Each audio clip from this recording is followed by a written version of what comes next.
সুতরাং আর এর থেকে বেশি হবে না, মাধুর্যে আর বেশি বাড়তে পারবে না। কিন্তু এই কান্তা প্রেমের এমনি এক অচিন্ত অদ্ভুত শক্তি আছে ব্রজগোপীদের, যে ব্রজগোপীদের সাক্ষাতে শ্রীকৃষ্ণের এই পরিপূর্ণ সৌন্দর্য মাধুর্য উত্তর উত্তর বৃদ্ধি পায়, কমে না, কখনো বৃদ্ধি পায়। এটার শেষ নাই, সীমা নাই। এই জন্য যদ্যপি কৃষ্ণ সৌন্দর্য, মাধুর্যের ধৈর্য, মাধুর্যের পরাকাষ্ঠা একবারে শেষ, কিন্তু ব্রজদেবীর সঙ্গে তার বড়ই মাধুর্য। ব্রজগোপীগণের যে চিন্তা, তাদের যে পাওয়া, ভগবানকে নিত্য নিত্য নূতন নূতন ভাবে যে পাওয়া, যার কোনো শেষ নেই। আজকে 5000 কিছু বছর অতিক্রান্ত হয়ে গেল, প্রতিনিয়ত নূতন নূতন রূপে তাকে পাওয়া, নূতন নূতন রূপে তাকে আস্বাদন করা।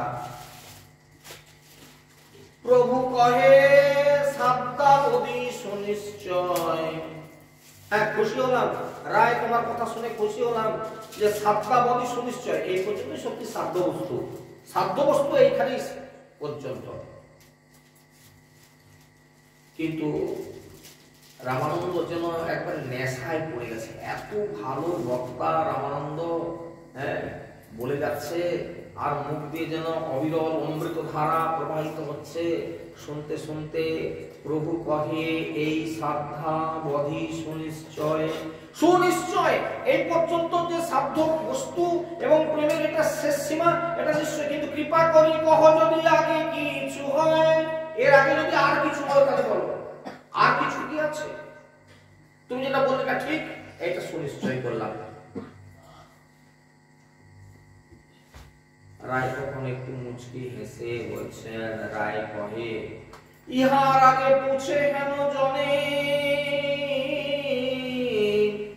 পুছে কেন জনে, এতদিন নাহি জানি আছয়ে ভুবনে।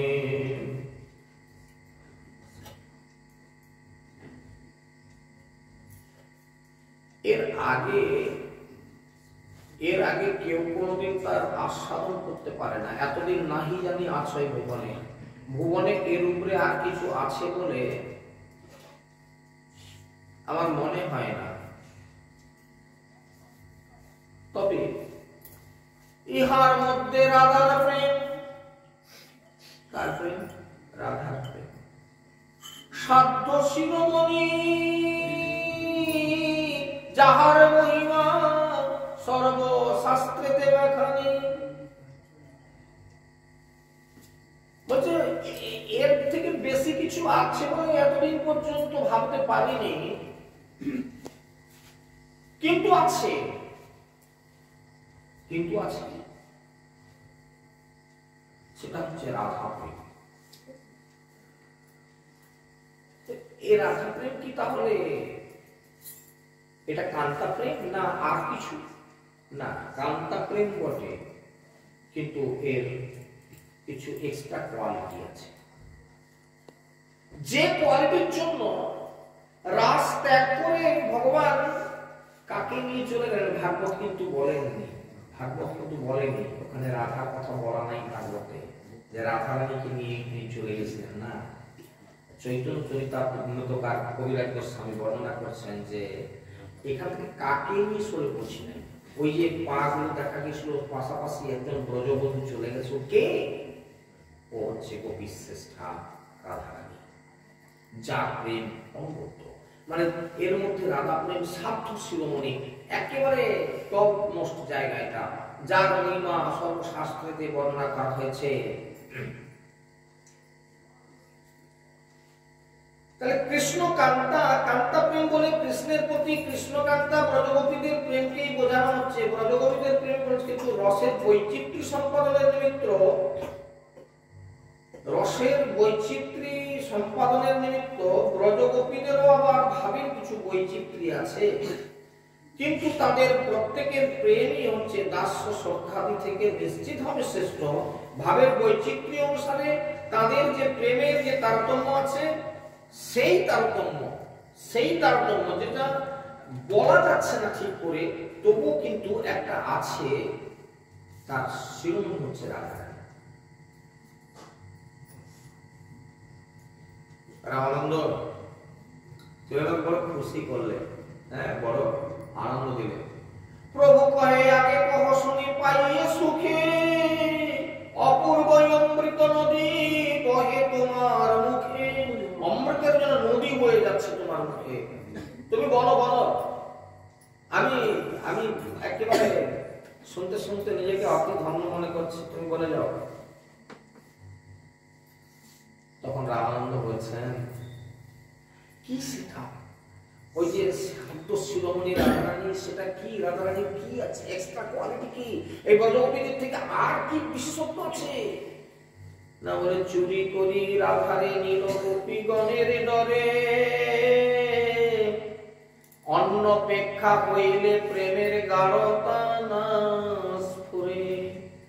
চুরি করি রাধারে নীল গোপীগণের ডরে, অন্য অপেক্ষা হইলে প্রেমের গাঢ়তা না স্ফুরে। অন্য অপেক্ষা হইলে প্রেমের গাঢ়তা না বাড়ে। রাধাকে চুরি করে নিয়ে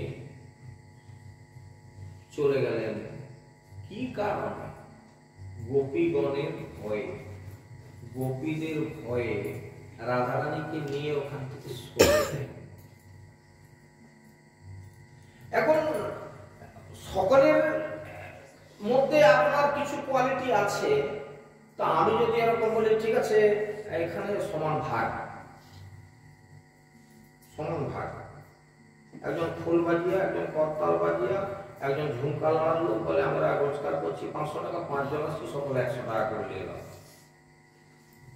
এখন এটা করতে পারে না, করতে পারে না। কিন্তু যদি একটু ভাবা যায় যে একজন খোল বাদক আর আমি কথা ঝুমকা লড়ানোর লোক, দুটা এক করা যায়। যদিও সমান নিয়ে নিয়েছি, কিন্তু তথাপি স্বীকার করতে হবে নিয়ে নিয়েছি, প্রত্যেকেই ভাগটা একই সমান নিয়েছি, কিন্তু মনের মধ্যে কোয়ালিটি কোথায় হচ্ছে দেখুন, মনের মধ্যে একটা জায়গা আছে না, ইনি বাদক, পয়সা দাওনি ঠিক আছে, পয়সা দাওনি ঠিক আছে, মেনে নিচ্ছি, সমান ভাগ নিয়েছি ঠিক আছে মনে করছি, কিন্তু ইনি বাদক, এক্সট্রা কোয়ালিটি আছে তার। ঠিক এরকম একটা জায়গা কি আমরা গ্রাউন্ডকে তৈরি করতে পারি কিনা দেখুন তো। মানে খুব একদম সহজ সরল ভাবে আসুন, মানে আলোচনা করতে করতে যদি আমরা খুঁজে পাই, কেননা এটা খুব সুদীপ জায়গা, চৈতন্য চরিতামৃতের লাইনকে বুঝতে পারা খুব কঠিন, সেই জন্য এরকম করে যতটা সহজ করা যায় কিনা চেষ্টা করে দেখছি। চুরি করি রাধাকে নীল গোপীগণের ডরে, অন্য অপেক্ষা হইলে প্রেমের গাঢ়তা না স্ফুরে। তাহলে অন্যান্য অপেক্ষা ব্রজগোপী সবাই, তুমিও তোমার আলো, তুমিও তোমার আলো, তুমিও তোমার আলো বললে কি হয় কখনো? তার মধ্যে শ্রেষ্ঠত্ব আছে, রাধারানীর কিছু এক্সট্রা কোয়ালিটি আছে। তো দেখো এইখানে সকলকে কিন্তু সমান দিতে হবে। তো রাধে, তোমাকে যদি আমি এক্সট্রা দিতে চাই, এখনই সকলের চোখে একটা খারাপ লাগবে, কিন্তু দিতে হবে। খুব মনন করুন, এখানে সকলেরই সমান অধিকার, ব্রজগোপীদের সকলের সমান অধিকার। ওরা দাবি করছে যে একা সে নিয়ে যাবে কেন? গতকালকে আপনাদের শুনেছিলাম না, সে একা নিয়ে পালাবে কেন?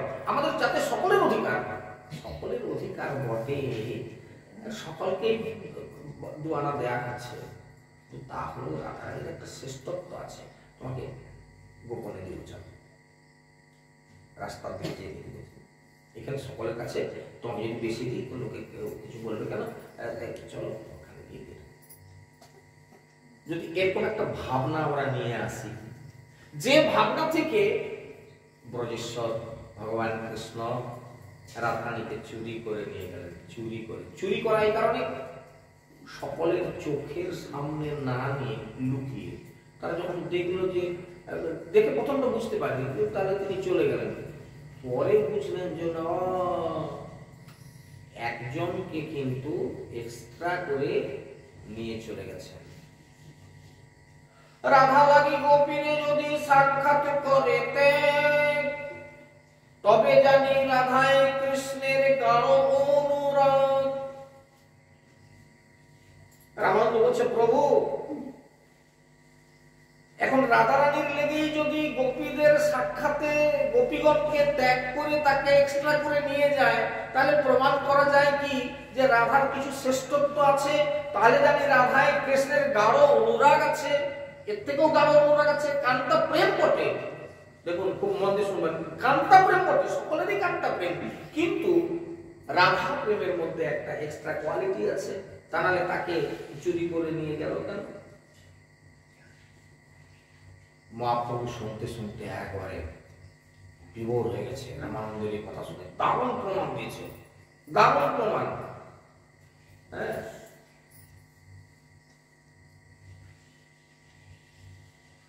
এই রমণী পূর্ব উল্লেখিত যে উল্লেখ করা হয়েছে যে ঘটনাগুলো, তার মধ্যে কৃষ্ণপ্রিয়া, তাতে সন্দেহ নাই, নিশ্চিতভাবেই কৃষ্ণপ্রিয়া। কিন্তু কৃষ্ণকে অন্বেষণরতা গোপীগণ আরো অগ্রসর হয়ে গিয়ে কৃষ্ণ কর্তৃক পরিত্যক্তা সেই প্রিয়তমাকে পেলেন। সমস্ত গোপীর মধ্যে শ্রীরাধাই কৃষ্ণের প্রিয়তমা। গতকালকে আপনাদের দেখিয়েছিলাম যে কথাটা, যে পাশাপাশি একটা চরণ চিহ্ন দেখা যাচ্ছে, কোন একজন ব্রজ সুন্দরীর চরণ চিহ্ন। কে সেই ভাগ্যবতী যাকে নিয়ে কৃষ্ণ একান্তে চলে গেলেন সকলের চোখে অন্তরালে? আহা, তার থেকেও আরো দারুণ কথা, এখানে গিয়ে দেখছি কি না, এখানে তিনি তার চরণ চিহ্ন দেখে বোঝা যাচ্ছে অনুভবে যে তিনি উঁচু ডাল থেকে ফুল পেরে তার খোপা সাজিয়ে দেবে বলে, তার কেশ প্রসারণ করে দিবেন বলে তিনি নিজে হাতে ফুল তুলেছিলেন। আহারে, সে কত ভাগ্যবতী! শুধু তাই না, এইখানে চরণ চিহ্নগুলি ইতস্তত পড়ে আছে, মানে এইখানে বসে তাকে তিনি যত্ন করে সাজিয়েছিলেন।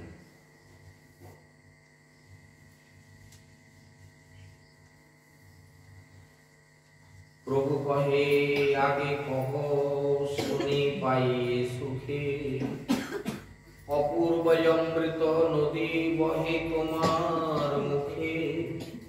চুরি করি রাধাকে নীল গোপীগণ, ডরে অন্নাপেক্ষা হইলে প্রেমের গাঢ় তারা স্ফুরে।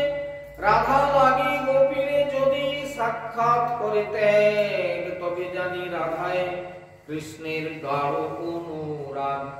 প্রমাণ করে দেখালেন রায় রামানন্দ। তাহলে তাকে আলাদা করে নিয়ে যাবে কেন?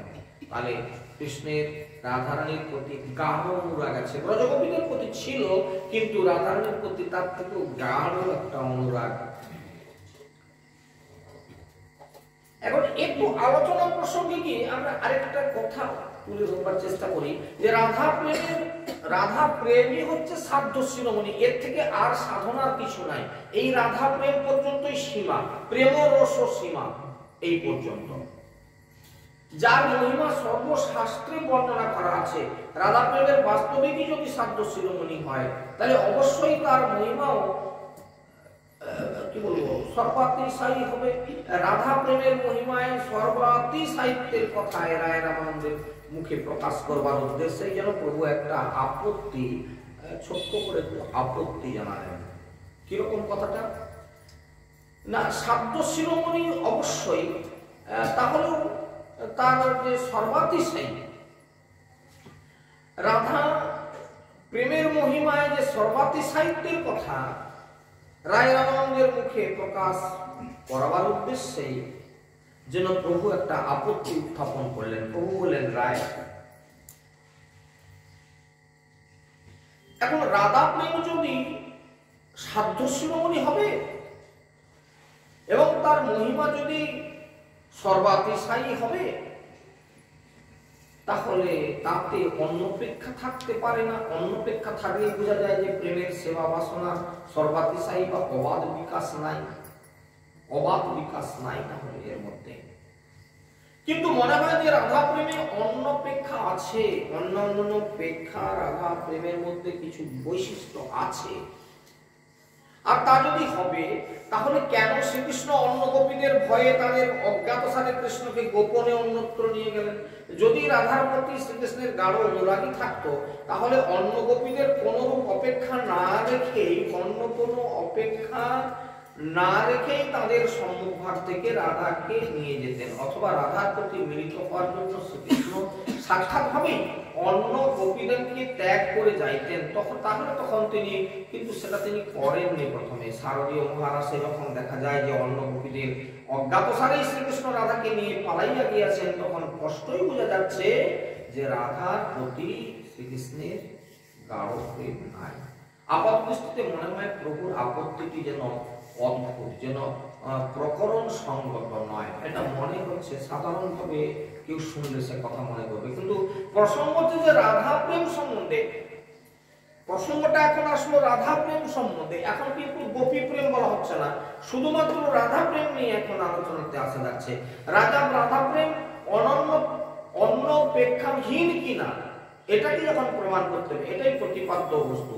প্রভু কিন্তু রাধা প্রেমের বা শ্রীকৃষ্ণের প্রতি রাধার যে প্রেমের কথা বলে যেটা আপত্তি উঠালেন, রাধার প্রতি শ্রীকৃষ্ণের প্রেম সম্মত। তাই মনে হয় প্রভু এই যে আপত্তিটি,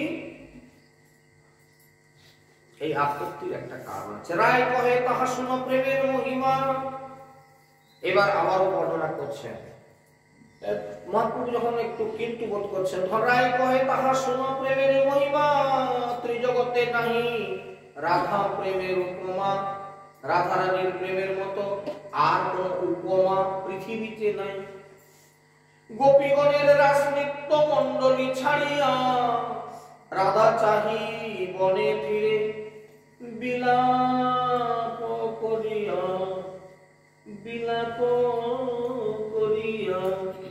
গোপীগণের রাস নৃত্য মণ্ডলী ছাড়িয়া, গোপীগণের রাস নৃত্য মণ্ডলী ছাড়িয়া রাধা চাহি বনে ফিরে বিলাপ করিয়া। রাধা ছাড়ি বনে ফিরে বিলাপ। রাধারানীকে নিয়ে কোথায় গেলেন না? ওই গভীর অরণ্যের মধ্যে তিনি প্রবিষ্ট হলেন এবং তার এক্সট্রা সম্মান করলেন। কি সম্মান করলেন? যেটা অন্যান্য গোপীদের থেকে এক্সট্রা। কি সেটা? এক তো তাদের সকলের কাছ থেকে চুরি করে তাকে নিয়ে আসলেন এবং পথে এসে তাকে অনেক বেশি সমাদর দেখালেন। তার খোপা সাজিয়ে দেওয়ার জন্য তার কেশ প্রসাধন করলেন, নিজে হাতে গাছে ফুল তুলে তার বেনি সাজিয়ে দিলেন তিনি নিজ হাতে।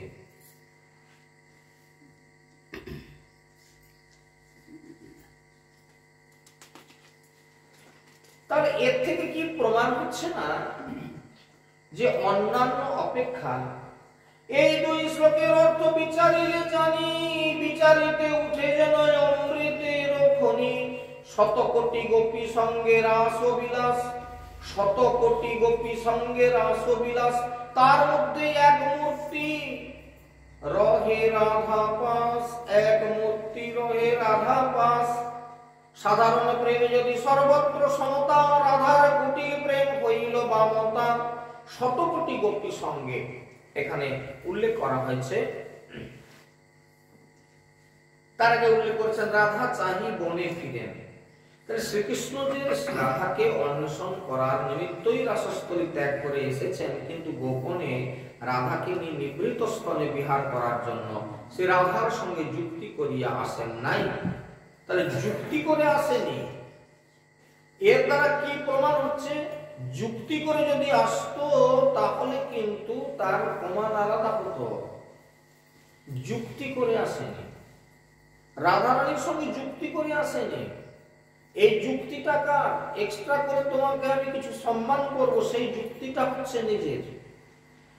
তাহলে কি তার বিচারে অন্যান্য গোপীদের থেকে রাধারানীর শ্রেষ্ঠত্ব তো প্রমাণিত হয়নি? নিশ্চয়ই ভাবে। বিচারিতে উঠে যেন অমৃতের খনি, শতকোটি গোপী সঙ্গে রাস বিলাস, তার মধ্যে এক মূর্তি রহে রাধা পাস। শতকোটি গোপী, এখানে একটা কথা বলা দরকার। যে বৃন্দাবনে ঐশ্বর্য এবং মাধুর্য পূর্ণ মাত্রায় বিরাজিত থাকলেও মাধুর্যের অনুগত হয়ে ঐশ্বর্য প্রচ্ছন্নভাবে অবস্থিতি করছে। মাধুর্য পূর্ণ মাত্রায় বিরাজিত এবং পূর্ণ মাত্রায় বিরাজ থাকাকালীন মাধুর্যের অনুগত হয়ে ঐশ্বর্য প্রচ্ছন্নভাবে প্রকটিত হচ্ছে বা অবস্থিত করছে। শ্রীকৃষ্ণ ঐশ্বর্য শক্তিকে বর্জন করে প্রথমত পূর্ণ মাধুর্য নিয়ে ব্রজে প্রকটিত হয়েছেন, কিন্তু ঐশ্বর্যকে তিনি বর্জন করলেও পতিকর্তৃক পরিত্যক্ত পতিগত প্রাণা স্ত্রীর ন্যায় ঐশ্বর্য শক্তি তাহাকে ত্যাগ করে যান না। পতিপরায়ণা সতী রমণী কোনদিন পতিকে পরিত্যাগ যেমন করেন না, তাকে তাড়না করলে কি ভর্ৎসনা করলে কি সে তার চরণ জড়িয়ে থাকে, ঠিক তেমনটা কি নয় যে ঐশ্বর্য শক্তি প্রচ্ছন্নভাবে তার অনুগমন করছে। পতি কর্তৃক পরিত্যক্তা পতিগত প্রাণা স্ত্রী যেমন সুযোগ পেলেই পতির অজ্ঞাতসারে পতির সেবা করে যান, বৃন্দাবনে ব্রজে ঐশ্বর্য শক্তির সুযোগ পাওয়া মাত্রই শ্রীকৃষ্ণের ইচ্ছা শক্তির একটা ইঙ্গিত মাত্রে শ্রীকৃষ্ণের অলক্ষিত ভাবে তার সেবা করে যাচ্ছেন। এখন এই শতকোটি মূর্তিতে শ্রীকৃষ্ণ শতকোটি গোপীর সঙ্গে রাসলীলা করতেছিলেন, সেই শতকোটি মূর্তির মধ্যে এক মূর্তি, এই শতকোটি মূর্তির মধ্যেই একটি মাত্র মূর্তি। আবার এখানে যেটা বলা হয়েছে যে সাধারণ প্রেম দেখি সর্বত্র সমতা, সাধারণ প্রেম দেখি সর্বত্র সমতা, রাধার কুটিল প্রেম হইল বামতা। এই কথাটার তাৎপর্য কি খুব সংক্ষিপ্ত ভাবে তাৎপর্য আমরা আলোচনা করি। যে প্রেমে সকলের সঙ্গে ঠিক একই রূপ ব্যবহার করায় এটার নাম সাধারণ প্রেম, অর্থাৎ সকলের প্রতি তার সমান প্রেম।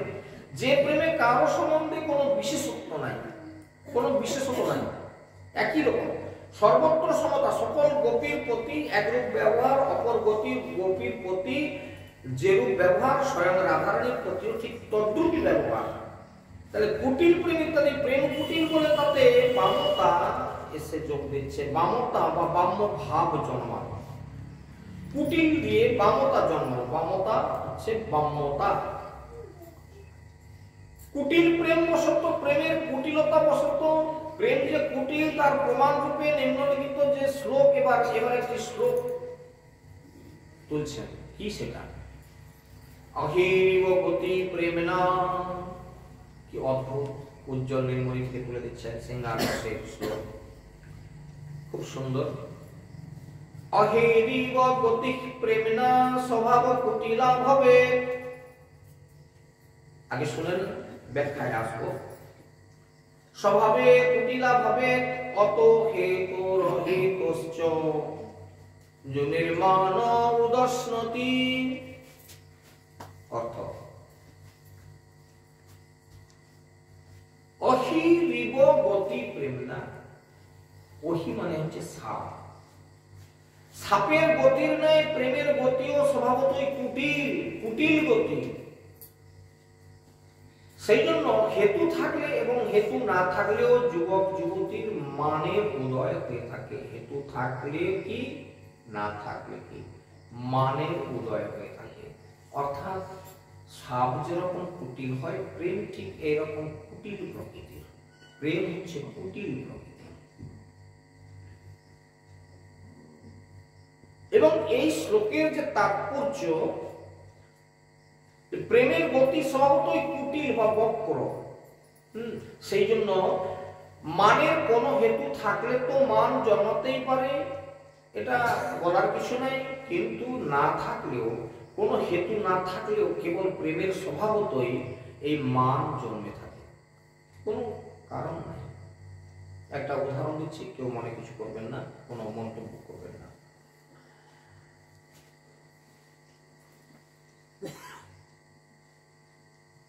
তুমি বিকেল বেলা এই দিকেই খালি যাও কেন? একেবারে ঘরোয়া কথা বলছি। সে বেচারা এই দিকে একটু বেড়াতে আসে আর বিকেলবেলায় একটু বেড়াতে আসে।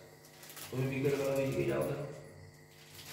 কোনো কারণ নাই, কারণ জানাও কিছু যায়নি, পাড়ার লোক কেউ কানে দিয়ে যায়নি তোদের ঘরে সেখানে যে ইত্যাদি ইত্যাদি অমুক লোকের সঙ্গে একটা ব্যাপার আছে, ওরকম শোনা না। মিছামিছি প্রেমের এই কুটিল স্বভাব, এটা মিছামিছি মনের মধ্যে একটা ধারণা বোধ হয়। তাহলে বিকালে তুমি তো এদিকে তো কোনোদিন যেতে পারো, ওই দিকেই কেন যাও? তাহলে নিশ্চয়ই ওইদিকে একটা কিছু একটা বিন্দু বিন্দু ব্যাপার আছে বলে একটা কাণ্ড আরম্ভ করে। এর নাম হচ্ছে আহিরিবগতি প্রেমনা স্বভাব কুটিলা হবে। সাপের যেমন কুটিল স্বভাব, একে আপনি যতই দুধ কলা খাওয়ান না কেন এর স্বভাব কুটিল, প্রেমের স্বভাবটাও এরকম কুটিল। অতহেতরহেতশ্চ জনুর্মান উদস্নতি। তাহলে কেবল প্রেমের স্বভাবতই এই যুবক যুবতীর মান জন্মাতে পারে। রাধার মানের হেতু ছিল কৃষ্ণের ব্যবহারের সর্বত্র সমতা। সুতরাং রাধা এবং রাধারানীর যে মানবতী হয়ে বাম্য ভাব অবলম্বন করবেন তাতে আশ্চর্যের কথা এমন কিছু নয়।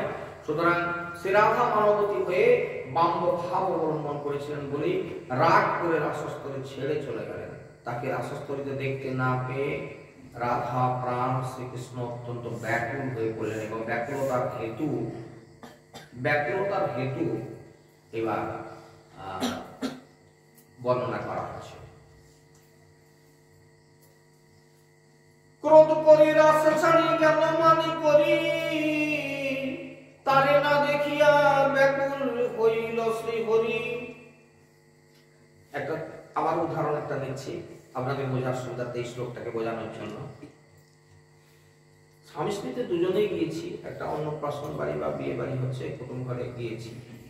আর সেখানে আত্মীয় সব আসছে, অনেকের সঙ্গে অনেকে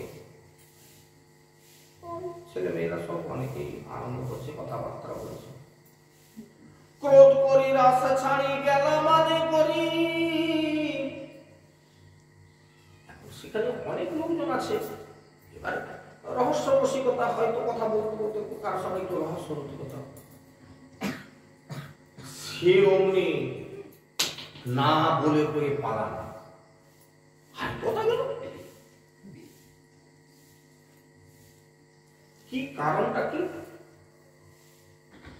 না, ওই কেন তুমি ওদের সঙ্গে এত হাসাহাসি করে কথা বলছো? বক্রতা কিরকম, কথাটা খুব বোঝবার চেষ্টা করুন। সবাই আসছে আনন্দ সব করে তাদের সঙ্গে একটু একটু রসিকতা করে কথা বলতো, তুমি কেন ওদের সঙ্গে এসে কথা বলছো? তা বলি আর কথা তোমার অবস্থা কি হলো, এরকম ব্যাপার। রাধা প্রেমের বৈশিষ্ট্যকে দেখানোর জন্যই এই জায়গাগুলো তুলছি।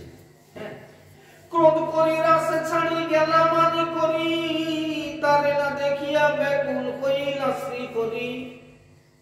তারে ক্রোধ করি রাস ছেড়ে চলে গেলেন কে? রাধা মান। কি কারণ? সকলে তো সমান, সেখানে ব্রজ সুন্দরীগণ সকলেই আনন্দ করছে। কি কোন গোপিকারে লইয়া যশোদানন্দ নাগর টেরে টেরে হেমনে রাই বদন। সকলের সঙ্গে তুমি রাস করতে যেত, ওই দিকে টেরে টেরে তা বলে কেন? হেরয়ে রাই বদন। কথা নেই। কোন গোপিকারে লইয়া যশোদানন্দন নাগর টেরে টেরে হেরয়ে রাই বদন। তুমি ওই দিকেই কেন টেরে টেরে চাইবে? এই হচ্ছে বিপদ, এই হচ্ছে প্রেমের কুটিলতা। খুব গভীর জিনিস, বিষয়টা বুঝতে আপনাদেরও অনেক কষ্ট হচ্ছে আমি বুঝতে পারছি, কিন্তু এখন বিষয়টা তো ইজিট করাতে হবে, সেজন্য চেষ্টা চালাচ্ছি কতটা কি করা যায়। দেখুন, সম্মুখ সার বাসনা কৃষ্ণের রাসলীলা, রাসলীলা বাসনাতে রাধিকা শৃঙ্খলা। সম্মুখ সার বাসনা, এই যে আমরা শ্লোকটা তুলেছিলাম,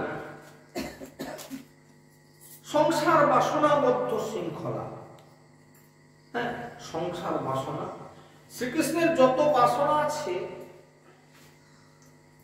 তাদের মধ্যে এই রাসলীলার বাসনাই সম্যক রূপে সারভূত বাসনা বা সর্বাপেক্ষা প্রধান বাসনা, সর্বাপেক্ষা প্রধান বাসনা। এই লীলার প্রত্যেকটি তার মনোহারিণী, কিন্তু রাসলীলায় মনোহারিত্ব সর্বাতিশায়ী। তাই শ্রীকৃষ্ণ নিজেই বলেছেন যে রাসলীলা রসের আস্বাদনের কথা তো দূরে থাক, রাসলীলার কথা মনে পড়লেও তার মনের অবস্থা যে কিরূপ হয় তা তিনিও প্রকাশ করতে পারেন না।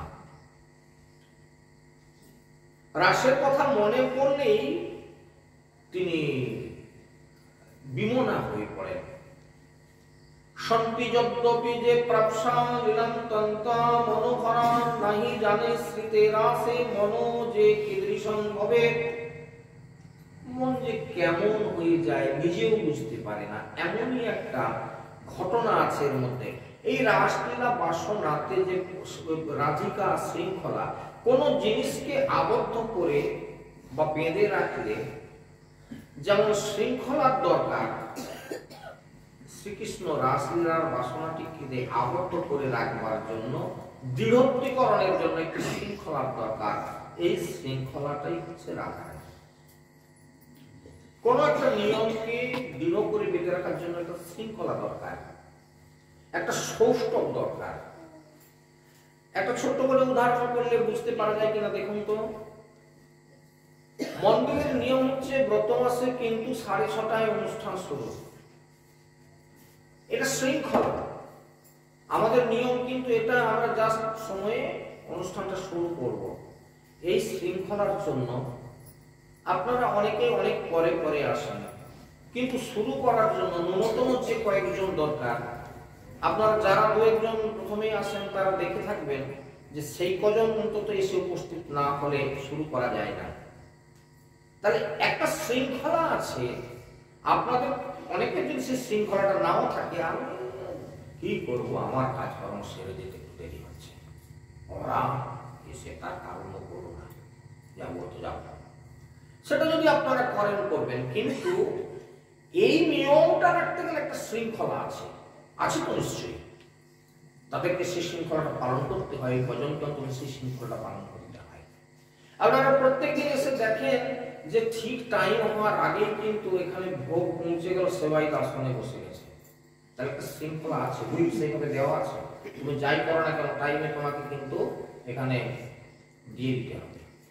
শৃঙ্খলা একটা আছে, সেই শৃঙ্খলাটার কথা এখানে বলা হচ্ছে যে সম্যক সার বাসনা কৃষ্ণের রাসলীলা, রাসলীলা বাসনাতে রাধিকা শৃঙ্খলা। রাধারানী হচ্ছে শৃঙ্খলা, রাসলীলা শৃঙ্খলা হচ্ছে রাধারানী, রাধারানী বিনত রাসলীলা। এই শৃঙ্খলাতে বাধা।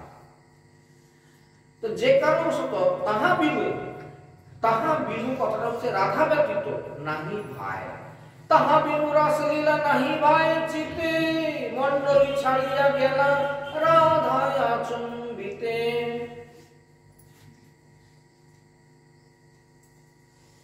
যাকে ছাড়া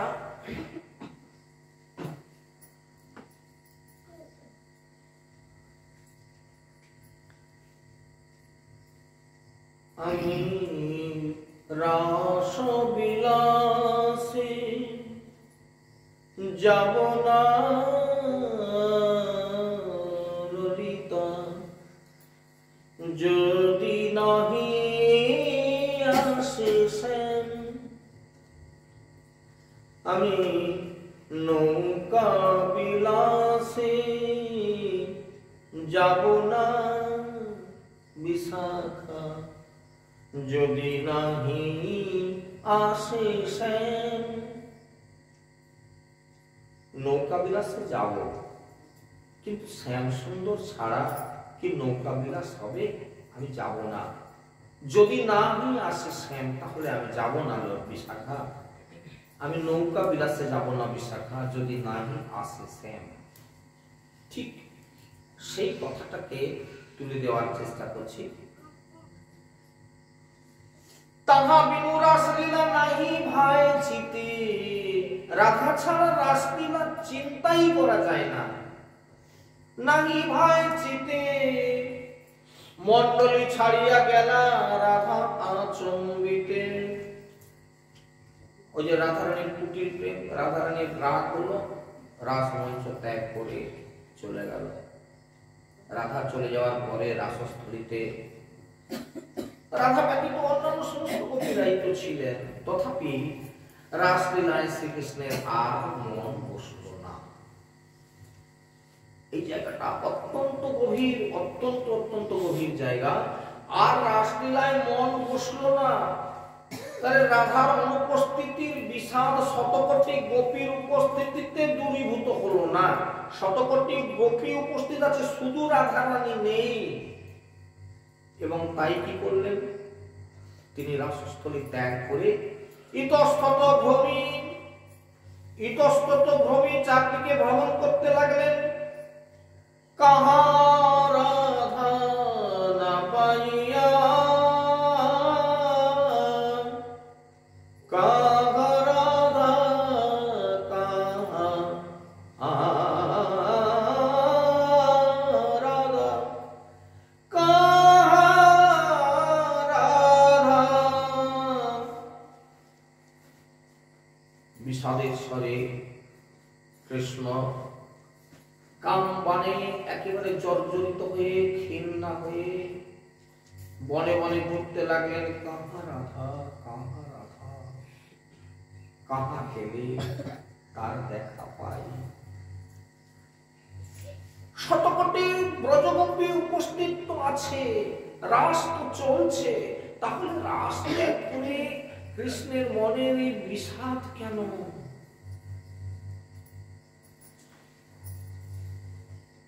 রায় রামানন্দ যেটা প্রমাণ করতে দেখাতে চাচ্ছেন মহাপ্রভুকে, যে এর থেকে আর কি বেশি আছে বলুন, সেই বেশিটা দেখাতে গিয়ে বলছে যে ইহার থেকেও রাধা প্রেম শ্রেষ্ঠ। বিষাদ করেন কাম মানে ক্ষীণ হইয়া। তাহলে কি আপনারা বলবেন যে বিশেষ একবার সোজা কথায় যদি এরকমটা ভাষা বলে দিই, এই ভাষাটা বলা উচিত না, তাও বলে দিচ্ছি, কিন্তু আপনারা কেউ কিছু মন্তব্য করবেন না। বিষাদ করেন কাম বানে ক্ষীণ হইয়া। ভগবান কৃষ্ণ কাম বানে ক্ষীণ হইয়া, তাহলে কামনার বশীভূত হয়ে, ব্যাখ্যা ভালো করে মনে মনে মনন করবেন। কাম বানে তিনি বিত্ত হয়ে ক্ষীণ হয়ে পড়লেন, ক্লান্ত হয়ে পড়লেন, রাধারানীকে না দেখতে পেয়ে। এটা কি সেই কাম, প্রাকৃত কাম? না। তাহলে এইটা কি?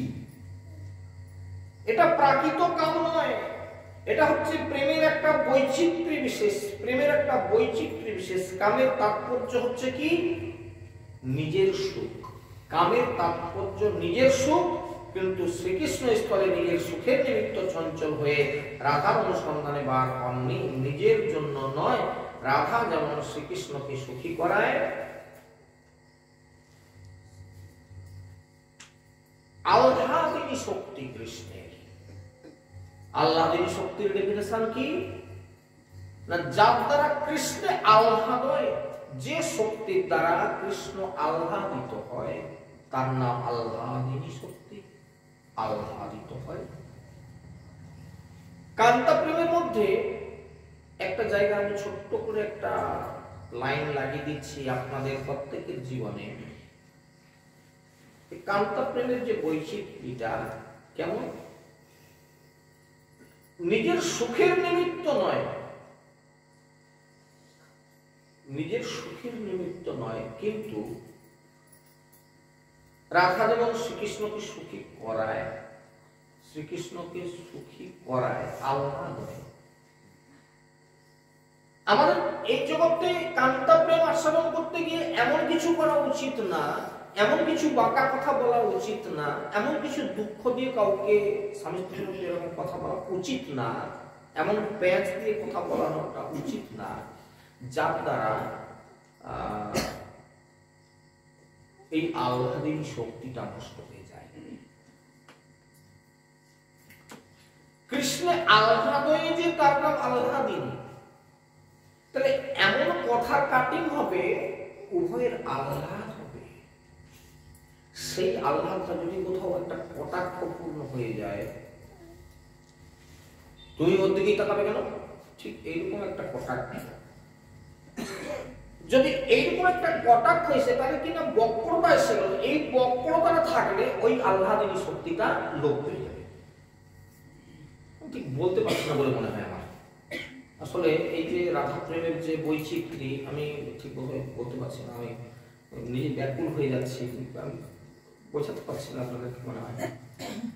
কি অদ্ভুত একটা জায়গা, মানে তাহা বিনু রাসলীলা নাহি ভাই চিতে, মণ্ডলী ছাড়িয়া গেলা রাধা আচম্বিতে, ইতস্তত ভ্রমে কাহা রাধা না পাইয়া। গোবিন্দ মনে মনে বিচরণ করছেন, রাধারানীকে অন্বেষণ করতে করতে বিষাদ করেন কামে বানে ক্ষিন্ন হইয়া। রাধারানীকে সুখিনী করার নিমিত্ত তিনি এত উৎকণ্ঠিত, রাধারানীকে সুখী করার জন্য তিনি এতটাই উৎকণ্ঠিত। রাধার প্রতি কৃষ্ণের প্রেম থেকে এই উৎকণ্ঠার উদ্ভব হয়েছে, এবং প্রেম জনিত উৎকণ্ঠাকে এখানে যেটাকে কাম বলে বর্ণনা করা হয়েছে, কামটি কিন্তু প্রাকৃত কাম নয়। শ্রী রাধিকা নিজাঙ্গ দ্বারা সেবা করে শ্রীকৃষ্ণকে সুখী করতে চান, আর তার প্রেমের বশীভূত হয়ে শ্রীকৃষ্ণ নিজাঙ্গ দ্বারা সেবা করিয়া অথবা রাধার প্রার্থিত সেবা দান করে রাধারানীকে সুখ সম্পাদন করবার একটা যে দৃঢ় মনের মধ্যে বাঞ্ছা, কৃষ্ণের আহ্বান করেছিল যে তিনি হচ্ছেন রাধারানী। আর সেই নিজ অঙ্গে দ্বারা, নিজ অঙ্গ দ্বারা সেবা করার ফলে কৃষ্ণেরও ইচ্ছা আছে, পুরাকাল থেকে, প্রাচীনকাল থেকেই আছে। সেই ইচ্ছাটা কি বলবতী হয়ে গেছে, আমিও নিজ অঙ্গ দ্বারা তোমার সেবা করতে চাই, হ্যাঁ, এবং তোমার এই সেবার আমি প্রতিদান করতে চাই। তাই আপনাদেরকে একটা আমি লক্ষ্য দিয়ে দিই যে এই বিষয়ে রাধা প্রেমের এই যে বক্রতা এবং এর যে গভীরতা সম্পর্কে সম্যক ধারণা পেতে গেলে উজ্জ্বল নীলমণি এই গ্রন্থের মধ্যে একটু প্রবেশ করবেন, তাহলে আস্তে আস্তে বুঝতে পারবেন। কারণ আমি কতটুকু বলতে পারলাম এই বলার মধ্যে হয়তো আপনাদেরকে আমি ঠিক বোঝাতে পারলাম না, সেজন্য জায়গাটা দেখিয়ে দিলাম।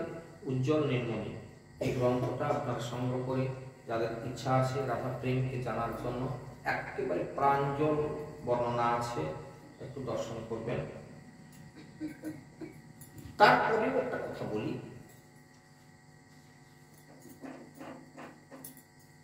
প্রিয়ের সুখের নিমিত্ত,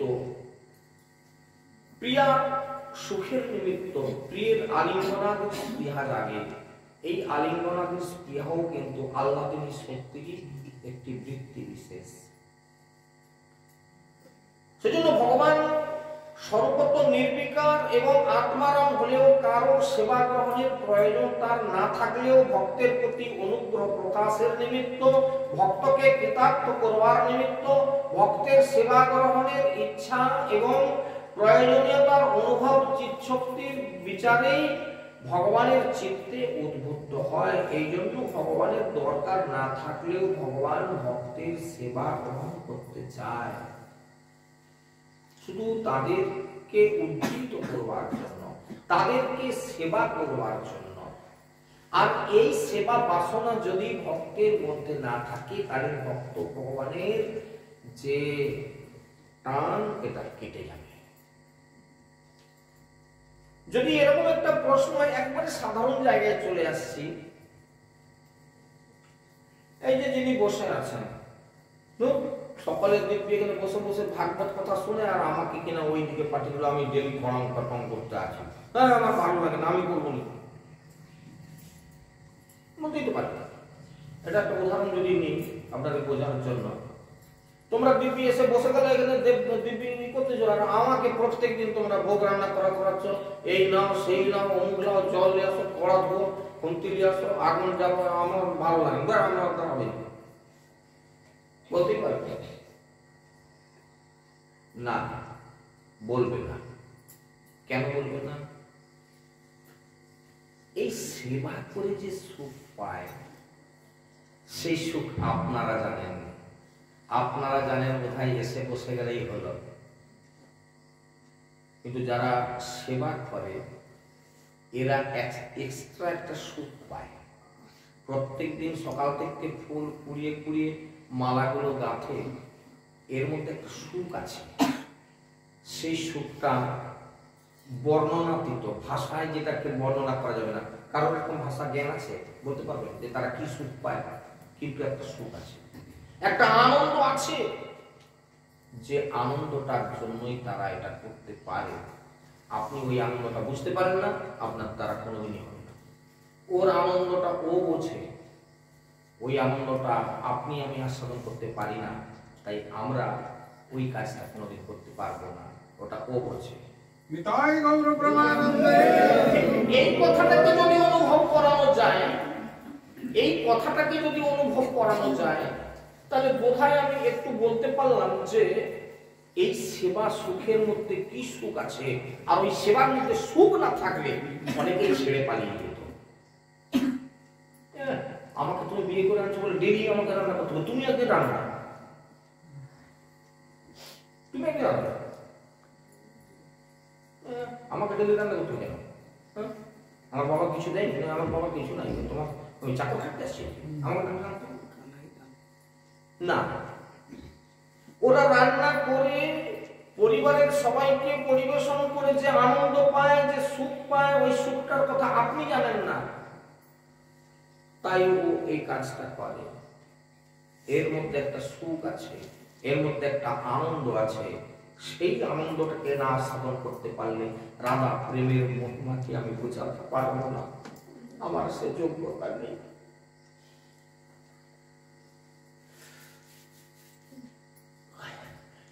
মহাপ্রভু একেবারে বিহল হয়ে গেছেন রায় রামানন্দের কথা শুনতে শুনতে।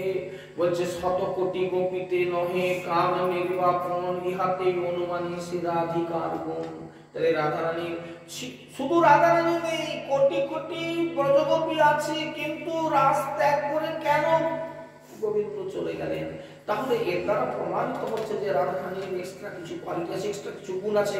প্রভু কহে যে লাগি আই লাগে তোমার স্থানে রামানন্দ, আমি যে কথার জন্য আমি তোমার কাছে চলে এলাম, সেই সব রস বস্তু তত্ত্ব হইল জ্ঞানে। আমি তোমার কাছে বসে অনেক জ্ঞান লাভ করলাম, সেই তত্ত্ব বস্তু আমি শিখলাম তোমার কাছে। এবে সে জানিল সেব্বে ও সাধ্যের নির্ণয়, আমি জানতে পারলাম তোমার কাছে আলোচনা করে সাধ্যের নির্ণয়। সাধ্য বস্তু কি? তাহলে কি সাধনা করবেন? সেটা হচ্ছে রাধা প্রেম। ওই রাধা প্রেমকে জানতে হবে। রাধা প্রেমকে না জানলে শশুক বাসনা, কৃষ্ণের যে সুখ বাসনা, সেই বাসনাটাকে বুঝতে পারবেন না। সেই জন্য সমস্ত ভক্তদের কাছে প্রার্থনা, এই রাধা প্রেমই হচ্ছে সাধ্য বস্তুর সার, একেবারে প্রেমের সীমা। এই জন্য সেই সীমাটা জানানোর জন্য সারা জীবন ধরে ভগবান কৃষ্ণ দাপর যুগের শেষ পর্যন্ত চেষ্টা করে গেলেন, কিন্তু এই সুখ আস্বাদন করতে পারলেন না। সেই সেবা কিঞ্চিত মাত্র যোগান দিয়েও ব্রজগোপীদেরকে খুশি করতে পারলেন না, রাধারানীকে আহ্লাদ করতে পারলেন না, এবং সেই বাসনাটা মনে নিয়ে তিনি গৌর হয়ে আসলেন। তাই আজ গৌর হয়ে এসে যদি গৌরাঙ্গ না হতো, কেমতি হইত কেমনে ধরিতন দে রাধার মহিমা প্রেম রস সীমা। প্রেম রসের যে সীমা, কতটা কতটা গেলে তার সীমা পাওয়া যাবে? জগতে জানাত কে। তো এই রাধা প্রেমকে জানতে গেলে এই কলিযুগের মানুষ আমরা এত ডিপে আমাদের পক্ষে যাওয়া সম্ভব নয়। আমি নিজেই হারিয়ে যাচ্ছি, আপনাদের বোঝানো তো দূরের কথা, আমি নিজেই বলতে পারছি না, ভিতরে আমার ভীষণ কষ্ট হচ্ছে, আমি বলতে পারছি না। সেটাকে শুধু জানার জন্য একটা পন্থা আপনাদের আমি বলতে পারি, সেটা হচ্ছে গাও গাও গুণ গৌরাঙ্গের গুণ সরল করিয়া।